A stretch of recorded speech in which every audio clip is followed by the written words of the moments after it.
पहले कथा में श्रवण किया। स्वयंभू मनु के प्रसूति देव की 3 पुत्री हुई, 2 पुत्र, वो प्रियव्रत और उत्तान भी पाद जी के ध्रुव जी हुए। अब प्रियव्रत जी के नाभि के ऋषभ देव जी हुए। इन्हीं ऋषभ देव जी के पुत्र हुए भरत जी। ऋषभ देव जी को श्रीमद् भागवत जी में स्वयं भगवान का अवतार बताया गया है। ऋषभ देव जी ने अपने पुत्रों को बुलाया और पुत्रों से कहने लगे कि ये बताइए तुम्हारा जन्म किस कार्य के लिए हुआ है। किसी ने कहा धन कमाने के लिए, किसी ने कहा राजाओं को जीतने के लिए, किसी ने कहा राज सिंहासन के लिए, सबने अपनी अपनी राय दी और ऋषभदेव जी को बता रहे हैं। उसी प्रकार हमारे जीवन का लक्ष्य क्या है? लक्ष्य केवल और केवल एक लक्ष्य है, श्री भगवान के चरणों की प्राप्ति, स्वयं भगवान की प्राप्ति, एक लक्ष्य। तो ऋषभदेव जी ने कहा कि ये लक्ष्य तो संसार के लक्ष्य है, तो हमारा लक्ष्य क्या है?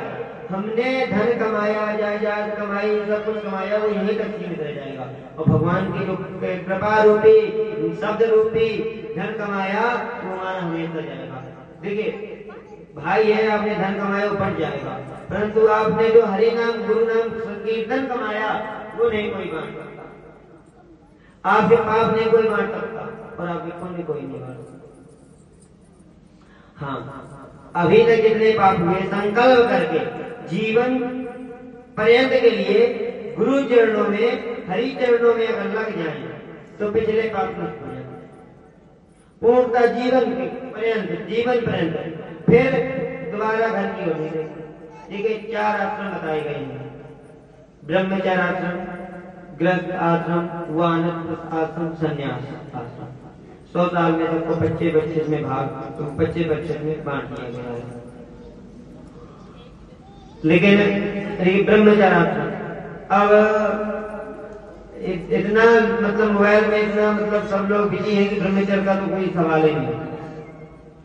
जबकि देखिए पहले के लोग ऐसे होते थे कि आप लोग किलाओं में जाइए तो बड़े बड़े पत्थर लगे ऊंचाई पे, ना तो पहले क्रेन रहती थी, ना कुछ, सब मजदूर रखते थे। अब तुमको विज्ञान हम नहीं समझ पा रही है कि ऐसे ऐसे पत्थर ऊपर कैसे गए, सब लोग होने लगे। तो पहले ब्रह्मचर्य होता था। देखिए जितने भी ब्रह्मचर्य हैं, ब्रह्मचर्य से हनुमान जी कलयुग में भी अमर है। अतुलित बल का भीष्म पितामह अमर है, द्रोणाचार्य, कृपाचार्य, ऐसे द्रोणाचार्य, अश्वत्थामा तो अमर है। ब्रह्मचर्य अमरता के लिए मतलब जीवन, देखिए ब्रह्मचर्य की कमी से ही श्वास घटती है।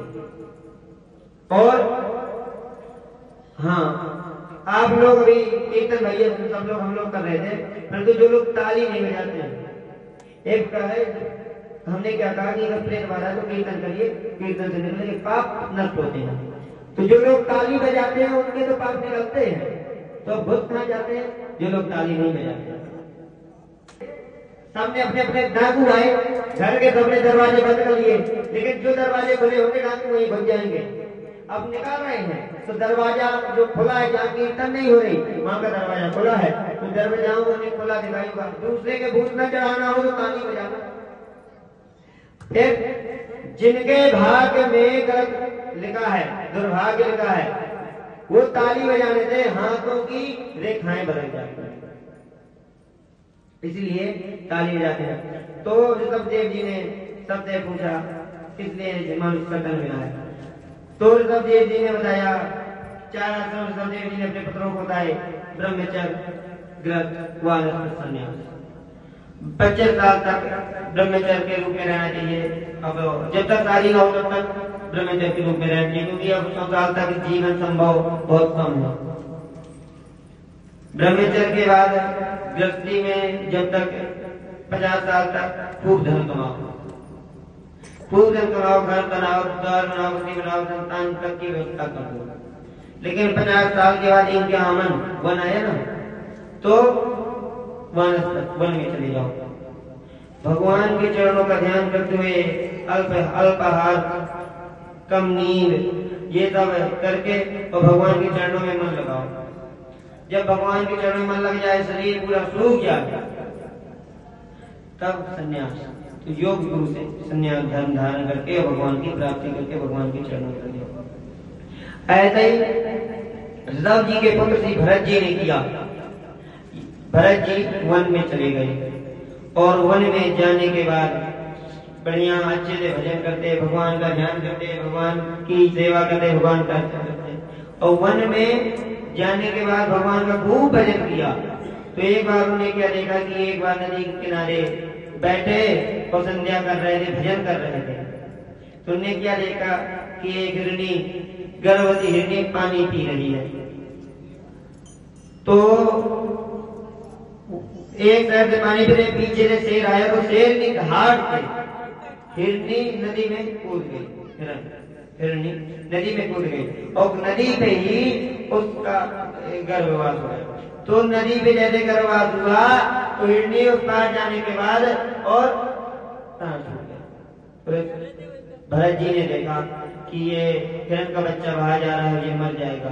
तो फिर भरत जी हिरण के बच्चे को लेकर के आ गए। हिरण के बच्चे को ले आए, अपनी कुटिया में रखते, हिरण के बच्चे को नहलाते, खिलाते, सब करते बढ़िया हिरण की।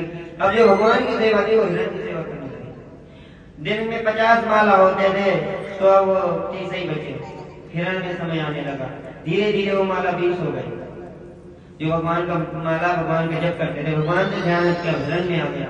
इसीलिए अब अंत में 50 साल के बाद वन बताया गया है कि घर का पूर्णता त्याग कर दो, परंतु ऐसा नहीं होता। फिर 50 के बाद शादी के बाद लड़के भाई, लड़के के बाद लड़कों की शादी हो जाती। छोटी के लड़कों की शादी हो गई। भगवान कहता है अब शायद आएगा शरण में, लेकिन नहीं, अभी तो भगवान दूर है। फिर उसके बाद नाती भाई, अब नाती भी हो गए यार, तो बहू देख के जाए आदमी में भजन तो बुढ़ापे में करना ही है। नर बहू ने अब मनाया। अब नर बहू के बाद अब इतने में बहू कहीं बाहर जाओ, तो ये खाते रहते, हमें नींद नहीं आती, अब बाहर है और कौन का लड़का मारा चुका। तब इसमें ये थोड़ी परवाह है, लड़के ही मार दिया तो मार दिया, कोई बात नहीं, अपने तो लड़का। पिछले वन में निकल जाना चाहिए 50 साल के बाद। जब फिर बच्चों की शादी कर तो बच्चों की फिर निकल जाती है। भगवान के गुरु चरणों में लगे कि भगवान का चिंतन करना चाहिए। और ऐसी तो बताया कि जरूर ऐसा होता है, हमने देखा है। इस पर सच्चाई है कि बहू आई और बस खड़ी दरवाजे में। अब सास ससुर भी बहुओं के ऊपर अत्याचार करते हैं, क्योंकि माताएं और बहनें बहुएं ज्यादा ही बैठी हैं। तो इसलिए है तो वानर संन्यास, वन में चले जाओ और वन में जाने के बाद फिर संन्यास और फिर भगवान को।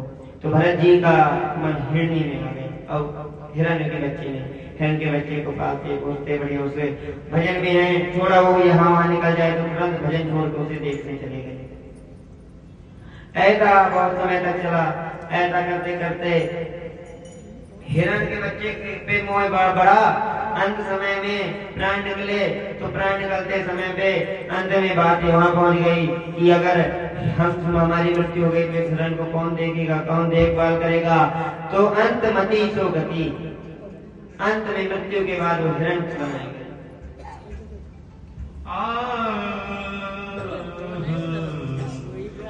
अली मोह लागे